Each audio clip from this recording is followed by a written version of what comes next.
একটা মার্মিক কথা বলি, আপনাদের ভালো লাগছে পরিবেশটা, সারাদিন বসনা স্নাত দিন, এখন আকাশ নির্ঝুম হয়ে আছে, আপনাদের ভিতরে শ্রবণের আকাঙ্ক্ষাও চাতকের মতো, ওই কথা বলা যায়। দেখুন এখানে পুরুষ দেহ না কেন জানেন? এই জগতে কাম অভিশাপটা আসে নারী এবং পুরুষ এই ভেদ থাকলে। এই যে দুর্জয় কাম, অভিশপ্ত কাম, এটা কখন আসে জানেন? নারী এবং পুরুষ এই ভেদ যেখানেই আছে, এখানে এই দুর্জয় অভিশায় আসবে। কিন্তু বৃন্দাবনে কোনো পুরুষের, এক গোবিন্দ ছাড়া কোনো পুরুষ না, এই জন্য ওখানে প্রাকৃত মদনের প্রবেশ অধিকার। বৃন্দাবনে ওই যুগল ভজনে কোনো কামের প্রবেশ নাই, ওখানে মদনও মূর্ছিত হয়ে যায় যুগলকে দেখলে। এই জন্য এই উপাসনায় যারা একবার সখী আনুগত্য নিয়েছে, ওখানে পুরুষ নাই তো।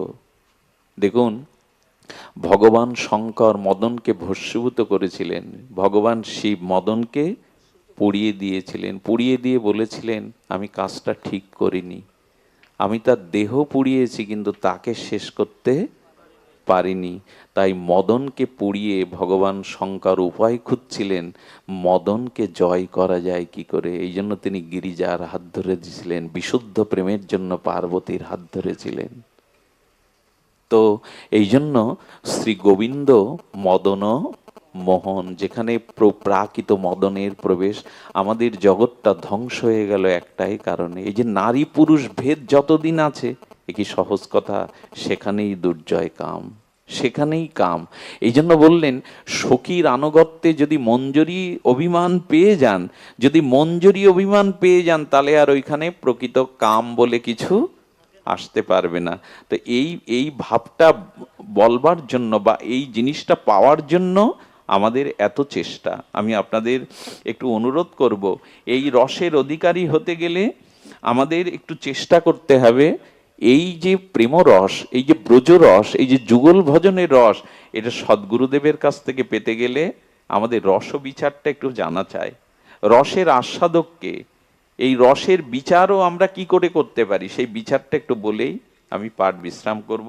আপনাদের মহাপ্রভুর কথা বলেছিলাম, এই রস বিচারে মহাপ্রভুই আমাদের শিখিয়েছেন। ছিল গুরু মহারাজের প্রেমতত্ত্ব বিজ্ঞানে রস কাকে বলে। এই যে শৃঙ্গার উন্নত উজ্জ্বল ব্রজরস, সখী আনুগত্য মঞ্জরি ভাব সাধনায় রাগানুগা পদ্ধতিতে যে ভজন, এটি রসের ভজন। রস কাকে বলে? রস হলো প্রাকৃত ধর্মাতীত অপার্থিব তত্ত্বের নাম রস। কি বলছেন?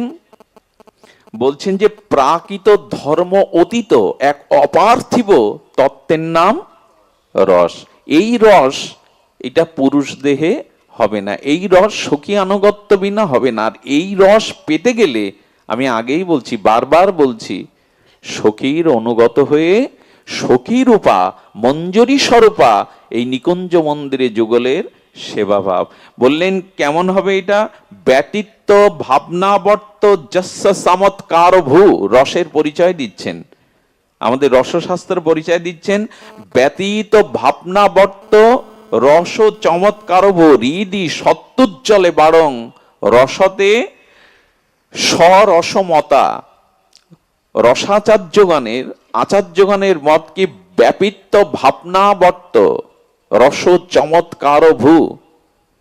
তার মানে আমাদের অনন্ত জন্মের হৃদয়ে যে ভাবনা আছে, প্রাকৃত ভাবনা, জড়ীয় ভাবনা, কামনা বাসনার ভাবনা, এই ভাবনার পথ যদি কেউ অতিক্রম করতে পারে সদ্গুরুর কৃপায়, ভজন মহিমায়, ব্রজকথা ব্রজলীলা শ্রবণের সাথে সাথে সাধুসঙ্গের কৃপায় যদি এই ভাবনার পথ অতিক্রম করতে পারেন, অনন্ত জন্মের কুসংস্কার কামনা বাসনার কলুষিত কামনা হৃদয়ের এই পথটা যদি অতিক্রম করতে পারেন, পথ অতিক্রম কেমন জানেন?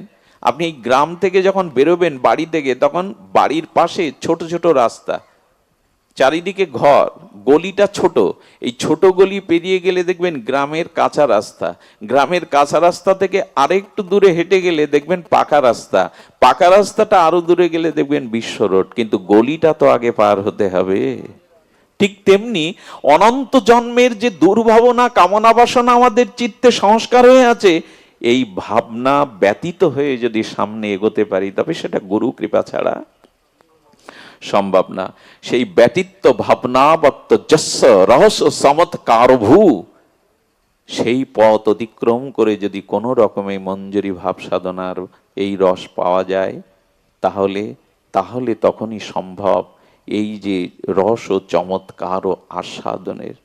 এইটি আমি যে রাধারানীর আবির্ভাব তিথিতে আপনাদের নিবেদন করব, এত করুণা রাধারানীর, এত কৃপা রাধারানীর। কেউ যদি রাধা নাম আশ্রয় করে, কেউ যদি রাধারানীর এই পরম উজ্জ্বল রসের একটু ছোঁয়া পায়, ছোঁয়া পাওয়ার দরকার নেই, যদি এই কথাগুলোও কেউ শ্রদ্ধার সহিত শ্রবণের ভাগ্য পায়, আর রাধারানীর চরণে যদি তার কিঞ্চিত কিঞ্চিত একটু আগ্রহ জাগে, একটু আসক্তি জাগে, একটু তৃষ্ণা জাগে।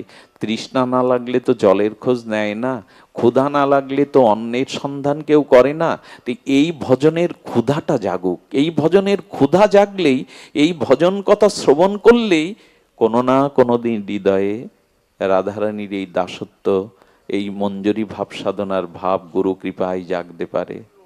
এটা এটা জাগতে পারে, অসম্ভব প্রস্তাবনা বলে এখানে কিছু নেই, এটা জাগতে পারে। দেখুন, কংস একদিন, নারদ কংসের সামনে এসে বলছেন, ঘটনাটি বড় মার্মিক ঘটনা। কংস নারদকে দেখে বলছেন, দেবর্ষিপাদ, আচ্ছা কৃষ্ণকে মারবার জন্য এত অসুর পাঠালাম, সবগুলো মরে আমার কাছে আসে, ভূত প্রেত হয়ে আসে, কৃষ্ণের বিন্দুমাত্র কেশাগ্র ক্ষতি আমি করতে পারিনি, কেন বলতে পারেন? নারদ মনে মনে ভাবলো, কংসের একটু খেলা দেখানো যাক। বলে, তুমি জানো না কংস, তোমার তো ভোজরাজ, তোমার বুদ্ধি খাটো। আসলে শ্রীকৃষ্ণকে এই শক্তি কে দিয়েছে, সেই শক্তির উৎস তোমার জানা নেই। দেখো, আত্মা যতদিন দেহে আছে ততদিন দেহ মরবে না। তো শ্রীকৃষ্ণের আত্মা হলো রাধারানী, রাধারানীর কাছে যদি যেতে পারো, রাধারানীকে শেষ করতে পারো, তাহলে গোবিন্দ শেষ। বুঝতে পেরেছেন কোথায় পাঠাতে চাইছেন? কংসকে একবার চিন্তা করলেন একটু খেলা দেখানো যাক। মানে আমি আপনাদের বলতে চাইছি, মা কালীকে যদি কেউ দর্শন করে তার আর অমঙ্গল থাকবে? দুর্গা দেবীকে যদি কেউ দর্শন করে তার দুর্গতি থাকবে? লক্ষ্মী দেবীকে দর্শন করলে তার অভাব থাকবে? মূর্খ যদি সরস্বতীর দেখা পায়, দেবী বাগ দেবী সরস্বতী, তার আর মূর্খতা থাকবে? তো যদি মূর্খ কালিদাস সরস্বতীর দর্শন পেয়ে মহাকবি হতে পারে, যদি ঐশ্বর্যহীন ব্যক্তি ঐশ্বর্য দেবী লক্ষ্মীকে দর্শন করলেই তার অভাব দূরীভূত হয়, যদি মা কালিকাকে দর্শন করলে তার অমঙ্গল দূর হয়, সমস্ত দুর্গতি নাশ হয় যদি দুর্গাকে দেখা মাত্র, তবে রাধারানীকে দেখা মাত্র তার প্রেম হয়ে যাবে বিনা সাধনায়। উনি প্রেমময়ী। দেখুন, এই জগতে কর্ম এসেছে, জ্ঞান এসেছে, এই জগতে কর্ম, জ্ঞান, অনেক কিছু এসেছে, ধর্ম এসেছে, কিন্তু জগতে সাক্ষাৎ প্রেম ইতিপূর্বে আসেনি। রাধারানী সেই প্রেমই, সাক্ষাৎ প্রেম, যাকে দর্শন করলেই প্রেম হয়, যাকে দর্শনের মাধ্যমেই প্রেম হয়। এই জন্য তো চিত্তে যুগল স্মরণ চায়, সাধন স্মরণ লীলা ইহাতে না করো হেলা। এই লীলা স্মরণ করুন মনে মনে, রাধারানীর চরণ চিন্তাটা মনে মনে করুন, একে হেলা করবেন না। এই স্মরণ যদি একবার আসে, তাহলে আপনি প্রেম পেয়ে গেলেন, বিনা সাধনায় প্রেম পেয়ে গেলেন। তো কংস চিন্তা করেছে, নারদ ঠিকই বলেছে, কৃষ্ণের এত বল হওয়া তো ঠিক নয়, তাকে এত বড় বড় অসুরগণও মারতে পারল না। কংস বাতাসে উড়ে গিয়ে রাধারানীর বর্ষণার এরিয়ায় যেই পা দিয়েছে, সামনে রাধারানী বলছেন, আজ একটা খেলা হবে ললিতা, এক কাজ কর, ওই যে কংস আসছে, যা গিয়ে বল আমাদের রাধারানীকে দেখতে গেলে একটু পবিত্র সূচি হয়ে আসতে হয়, যেন ওই সরোবরে একটু স্নান করে নেয়। রাধারানী সরোবরের দিকে একটু দৃষ্টি দিয়ে দিলেন, যেই কংস ডুব দিয়েছে সেই আর পুরুষ দেহ নেই, সেই কংসী হয়ে গেছে। কংস এখন সখী রূপ ধরেছে, আর কংসের কোনো ভাব। রাধারানীর কৃপা দৃষ্টি সরোবরে স্নান করার সাথে সাথে কংসের মতো এই মহা দানব কংসী হয়ে গেল, প্রকৃতি দেহে পেল, এবং তার ভিতরে যে আসরিক ভাবনা, এই ভাবনার পরিবর্তন হলো। রাধারানীর সামনে এসে দাসী রূপে বলছেন, আমার কি সেবা গো, কংস বলছেন আমার কি সেবা গো। ললিতাকে বলছেন ওকে একটা সেবা দিয়ে দে। ললিতা বলছে দেখো সব সেবার দাসী আছে, কিন্তু ওই গোয়ালের গোবরগুলো পরিষ্কার করার কোনো সখী আমাদের মাঝে নেই, যাও তুমি ওই কাজটা করো। 6 মাস ধরে কংস সেই দাসী রূপে গোয়ালের গোবরগুলো পরিষ্কার করতে লাগলো। 6 মাস কংসের মধ্যে অসুরত্ব থাকলো না। একদিন শ্যামসুন্দর এসে বলছে, রাধে কংসকে যদি এভাবেই রাখো আমার লীলা তো হবে না, আমি তো লীলার জন্য এসেছি, কংস বধের জন্য এসেছি, ওকে ফিরিয়ে দাও। একদিন ললিতাকে দিয়ে রাধারানী বলছেন ওকে আবার সরোবরে স্নান করতে বল, শ্যামসুন্দরের লীলা বিঘ্নিত হচ্ছে। তার মানে হাজারবার গোবিন্দের সামনে গেলেও যার অসুরত্ব যায় না, রাধারানী দৃষ্টি দেওয়া মাত্র তার অসুরত্ব চলে গিয়ে সখী ভাব এসে যায়। এত করুণা। এই জন্য করুণাময়ী রাধে, কৃপাময়ী রাধে। বৃন্দাবনে সকলে এই এই মন্ত্রই বলে, রাধে শ্যাম মিলাদে। হে রাধে, কোটি কল্পকাল শ্যাম মিলাতে পারবো না, রাধে শ্যাম মিলাদে, এইটাই মন্ত্র। এজন্য গোস্বামী পাদরা রাধারানীর চরণকে আশ্রয় করে আছে। রাধারানীর করুণা কৃপা কটাক্ষ দৃষ্টি যার দিকে বিনা সাধনায় তিনি প্রেম পেয়ে গেছেন। এত করুণাময়ী তিনি। তার করুণার কথা কি বলবো, তার সামনে যেই এসে উপস্থিত হয়েছে সঙ্গে সঙ্গে তিনি প্রেম পেয়েছেন। বহুবার বলেছি, এক পাঞ্জাবি শিল্পপতি ভদ্রলোক বিয়ে করেছিলেন অতীব যুবতী সুন্দরীকে। 1 বছরের মাথায় আত্মহত্যা করে তার স্ত্রী। উনি উন্মাদগ্রস্ত হয়ে প্রথমে শৃঙ্খলিত হয়ে থাকলেন, কিন্তু উন্মাদ হয়ে গেলে তো আর শৃঙ্খলবদ্ধ রাখা যায় না, বাড়ির লোক ছেড়ে দিলেন। পূর্বজন্মের কোনো সুকৃতে ঘুরতে ঘুরতে উনি বর্ষণায় এলেন। বর্ষণা এক ব্রজবাসীর দুয়ারে উনি ঘুমিয়েছেন, আর রাত্রে উন্মাদ দশা হয়ে বারবার বলছে, কিশোরী তুমি কোথায়, কিশোরী তুমি কোথায়। মানে ওনার স্ত্রীর নাম ছিল কিশোরী। উন্মাদের মতো অনেকেই স্ত্রীহারা হলে উন্মাদ হয়। সেই উন্মাদ পাগলপাড়া স্ত্রীহারা এই ব্যক্তিটি রাত দুপুরে বর্ষণার কোন ব্রজবাসীর অলিন্দে বারান্দায় শুয়ে চিৎকার করছে, কিশোরী তুমি কোথায়। রাধারানী নিত্য অভিসারিকা হয়ে অভিসারে চলেছিলেন মধ্যরাত্রে। রাধারানী থেমে দাঁড়ালেন। ললিতা বলছে, রাধে থামলি যে? বললেন, শুনতে পাচ্ছিস ললিতা, কে যেন ডাকছে কাতর আহ্বানে, কিশোরী তুমি কোথায়, কিশোরী তুমি কোথায়। ললিতা বলছো, যা, তোর মাথা খারাপ হয়ে গেল? আরে ও একটা উন্মাদ পাগল যুবক, ওর স্ত্রী হারিয়ে ও পাগল পাড়া হয়ে মধ্যরাত্রে ও বিলাপ বকছে, ওর স্ত্রীর নাম কিশোরী। রাধারানী বললেন, ও কাকে ডাকছে জানি না, কিন্তু আমার নাম তো কিশোরী। শ্রীজির আর এক নাম কিশোরী, কিশোরী মণি, আমার নাম তো কিশোরী। আমার মনে হচ্ছে ও আমায় ডাকছে। রাধারানী জানে না ও কাকে ডাকছে, শুধু নামটা নিয়েছে, হা কিশোরী। হার মধ্যে একটা আত্মী বাচক আছে, একটা বিরহ আছে, বিরহ জাগিয়ে হা কিশোরী। ললিতা বলছে, রাধে তুই এটা কি বলছিস? আরে ও উন্মাদগ্রস্ত একটা যুবক, স্ত্রীহারা হয়ে পাগলের মতো প্রলাপ বকছে। রাধারানী বললেন, আমার নামও তো কিশোরী। যখন নামটা একবার বলেছে, যা ওকে নিয়ে আয়। বলে, নিয়ে আয় মানে? সখী রূপে ছাড়া তোর চরণে কেউ আসতে পারে না।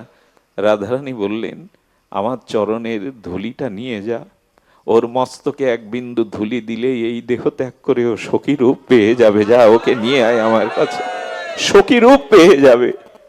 এত করুণা, এত মহা করুণা রাধার ঠাকুরানী। কোন স্বীকৃতি নাই, শুধু হা কিশোরী বলে আর্তনাদ করেছে। চরণের ধুলিটা মাথায় দিয়ে সখী রূপে রূপান্তরিত হয়ে গেল। যদি বলেন এসব অবাস্তব প্রস্তাবনা কেন শোনাচ্ছে, আমাদের অবাস্তব নাই।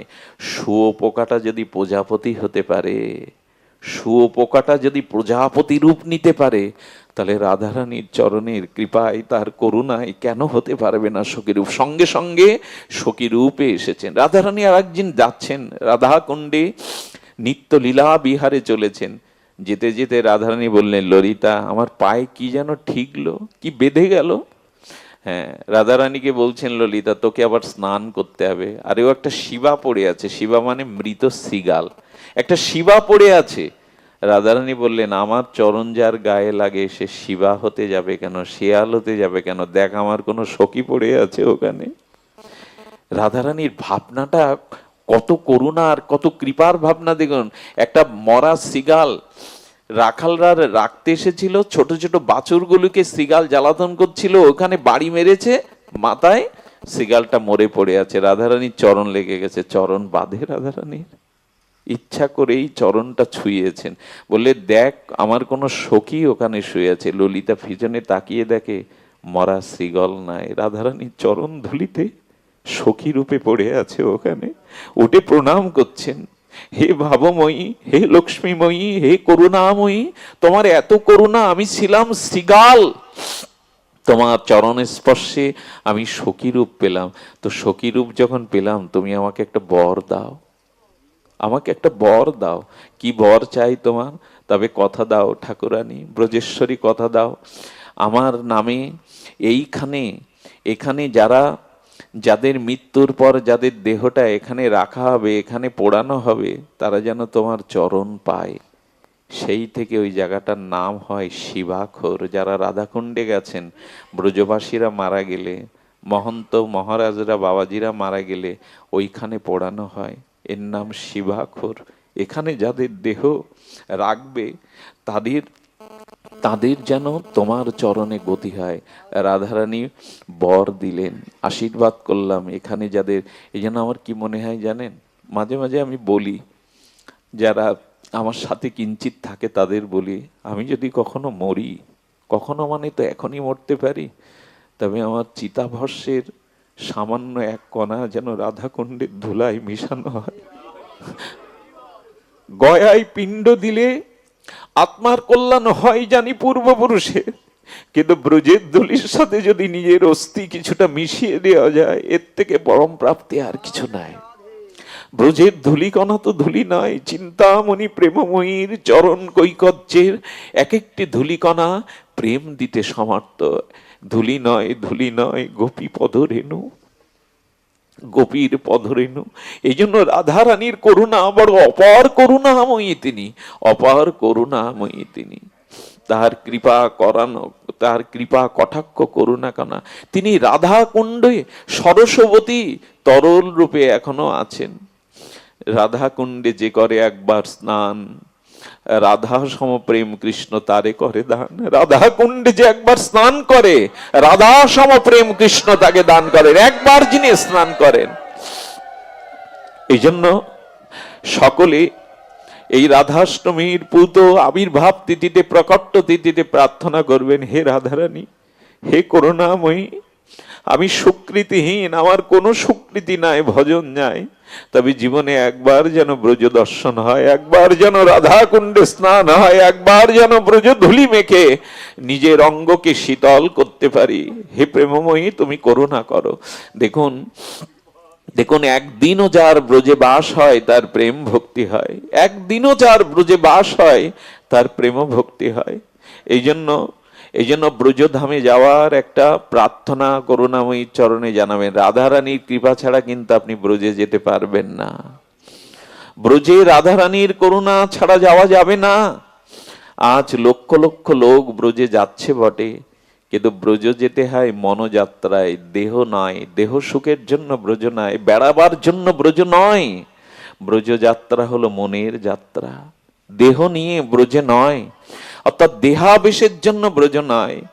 ওখানে রূপ সনাতন ছেঁড়া কাঁথা নাড়া মাথা পড়ে বসে আছেন, যারা রাজাধিরাজ তারা সর্বস্ব ত্যাগ করে পড়ে আছেন। আজ বাবাজি মহারাজদের যে ত্যাগ, বৈরাগ্য, তিতিক্ষা, সেটা সেটা বিরল, সেটা বিরল। এই জন্য আসছে রাধাষ্টমীর এই প্রেমময়ীর প্রকাট্য তিথিতে প্রার্থনা জানিয়ে রাখবেন, মৃত্যুর আগে এ জন্মে যেন একবার ব্রজ দর্শন হয়, একবার যেন ব্রজধূলি অঙ্গে মাখতে পারি, ব্রজধূলিতে যেন সিক্ত হতে পারি, একবার এই ধূলি যেন অঙ্গে মাখতে পারি, যেন যমুনীল যমুনা, যেন গিরিরাজ গোবর্ধন একবার অন্তত দর্শন করতে পারি। রাধারানী বলেছিলেন, শ্যামসুন্দর, আমি ব্রজে যেতে পারি যদি যমুনা থাকে, যদি গিরিরাজ থাকে, যদি নিকুঞ্জ থাকে, তবে আমি ব্রজে যেতে পারি। এগুলি এগুলি একবার মানব জীবনে অন্তত দর্শন, একবার কৃপা হওয়া উচিত। রাধা কুণ্ডের তীরে কোনো মরমী জন যদি কান পেতে থাকে মধ্যরাত্রে, আজও রঘুনাথ দাস গোস্বামীর সেই বিরহে রাত্রিতে শুনতে পায়, তবই বাস্মি ন জীবাবিত আবিনা। হে রাধে তুমি বিনা মোর কেহ নাই, হে রাধে তুমি বিনা মোর কেহ নাই। এই মন্ত্রকেই সার করতে হবে। রাধারানীর করুণা, রাধারানীর কৃপা বড় অপার।